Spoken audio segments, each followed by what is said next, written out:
आप अपने संबंधों में प्रेम लाना चाहते हैं, उन्हें हील करना चाहते हैं, चाहे आपका संबंध कितना भी क्यों ना खराब हो गया हो, चाहे वो व्यक्ति आपसे कई महीनों से कई सालों से क्यों ना दूर हो, चाहे वो व्यक्ति खुद अपनी मर्जी से आपको छोड़कर क्यों ना चला गया हो। और मैं कहूँ कि वो रिश्ता, वो व्यक्ति आपकी लाइफ में फिर से आ सकता है। चाहे वो व्यक्ति कोई भी हो, आपका करीबी हो, रिश्तेदार हो, आपका दोस्त हो या आपका प्रेमी हो, कोई भी हो, जिस भी रिश्ते को आप सुधारना चाहते हैं, आप उस रिश्ते के लिए ना इस प्रार्थना को करिए। नमस्कार दोस्तों, आपका फिर से स्वागत है मैग्नेट ऑफ लव में। मैं यहाँ बात करती हूँ लॉ ऑफ अट्रैक्शन की अमेजिंग पावर, सबकॉन्शियस माइंड की रीप्रोग्रामिंग और रिलेशनशिप हीलिंग के बारे में। अगर आप ऐसे वीडियोस के साथ इंटरेस्टेड हैं तो बने रहें मेरे साथ। बात करते हैं कि आखिर आपको ऐसा क्या करना है कि आप इस संबंधों को सुधार सकते हैं। तो बिल्कुल सुधार सकते हैं, बस आपको ना कुछ चीज़ें यहाँ ध्यान रखनी है। पहली बात, आस्था और विश्वास मिलकर चमत्कार करते हैं।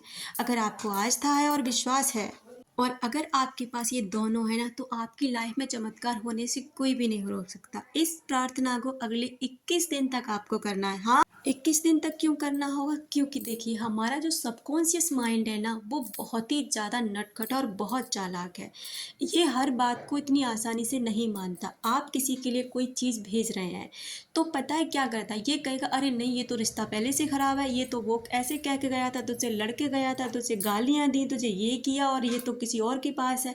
बहुत सारे बहाने आपके पास ये लेकर आएगा और आपको ना उस चीज़ से दूर करने की कोशिश करेगा। इसलिए ना आपसे ये बार बार कहा जाता है कि आप ना कोई भी काम 21 दिन तक करिए, क्योंकि 21 दिन तक क्या होता है ना कि हमारे माइंड को ना एक मैसेज पहुंचता है कंटिन्यू।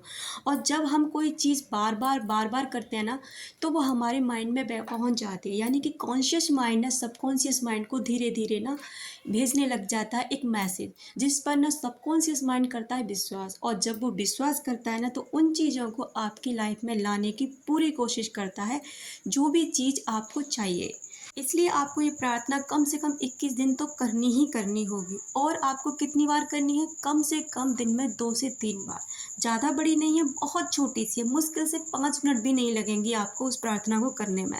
जब भी आपको समय मिले, सुबह, दोपहर, शाम, रात को सोते समय या उठते वक्त, सुबह जब आप जगते हो उस समय, कभी भी आप इस प्रार्थना के लिए 5 मिनट ना दिन में 2 से 3 बार निकाल लीजिए। उसके बाद आपको क्या करना है ना, कि आपके सबकॉन्शियस माइंड को धीरे धीरे ना उस व्यक्ति के प्रति ये मैसेज देना है कि वो संबंध अब ठीक होने लगा है, उस संबंध को ना आप हील कर रहे हैं। क्योंकि आप जब तक आप नहीं चाहेंगे ना यहाँ से एक मैसेज भेजना उस व्यक्ति के पास में कि, क्योंकि लॉ ऑफ अट्रैक्शन के एक नियम है कि आप जो अंदर सोचते हैं ना, जो आप फील करते हैं किसी भी व्यक्ति के लिए, वो मैसेज उस तक पहुंच जाता है। कैसे पहुंचता है? वाइब्रेशन के थ्रू। आप जो सोचते हैं, आप जो बोलते हैं, आप जो करते हैं, वही चीज़ें ना आपके पास लौट कर आती हैं, बहुत दुगनी मात्रा में और बहुत तेज़ी के साथ। यानी कि आपका कोई संबंध बिगड़ा है तो आपकी वजह से, क्योंकि आपने उसमें नकारात्मकता भरी। चलिए बात करते हैं कि आपको वो कौन सी प्रार्थना है जो करनी है कि आपके संबंध ठीक हो जाए।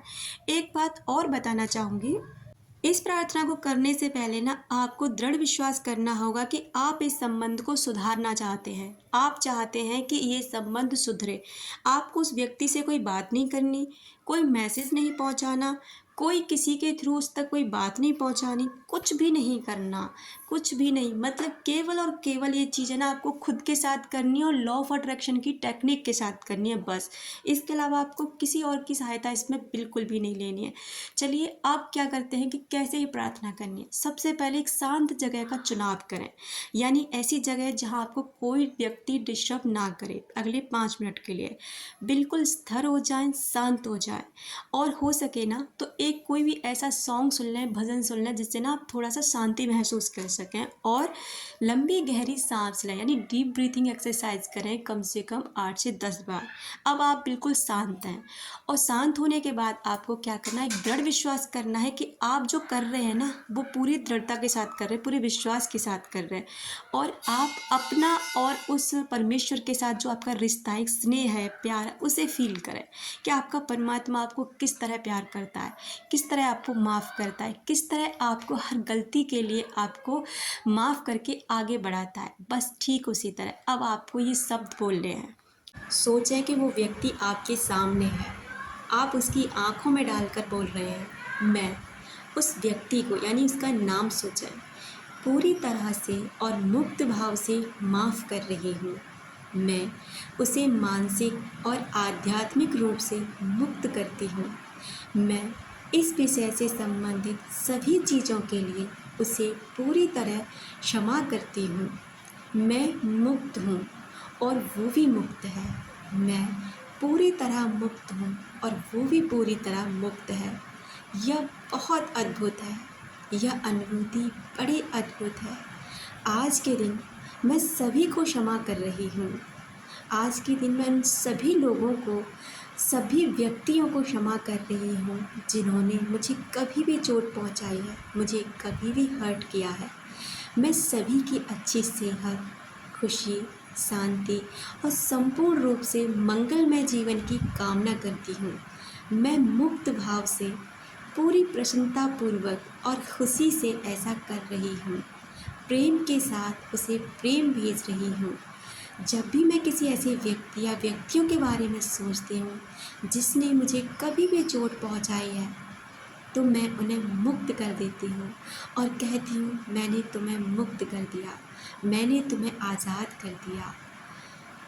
और जीवन उसकी समस्त खुशियाँ अब तुम्हारी हैं।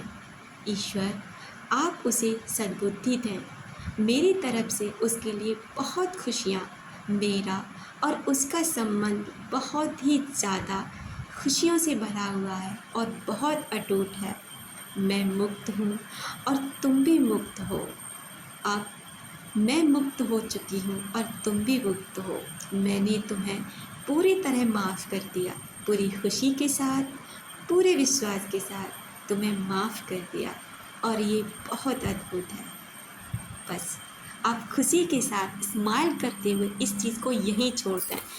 आप बिल्कुल भी ये ना करें कि मैं क्यों माफ़ कर दूँ किसी, नहीं, आपको माफ़ करना होगा। देखिए, उसके लिए नहीं माफ़ करना, खुद की खुशी के लिए माफ़ करना है। जिस दिन आप ये पहले दिन प्रार्थना करोगे ना, आप चमत्कार देखोगे कि आपको मानसिक इतनी शांति मिलेगी ना, पहले कभी नहीं मिली।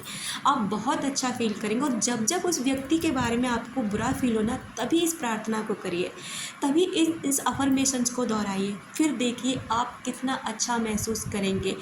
और जो आपका संबंध खराब था ना, धीरे धीरे ना वो बहुत ही पॉजिटिविटी से भर जाएगा और खुद वो व्यक्ति सामने से आपके पास आएगा। अपना रखें ख्याल, अपनों का रखें ख्याल, जिससे आप अट्रैक्ट कर सकें ढेर सारा प्यार और ढेर सारी खुशियाँ।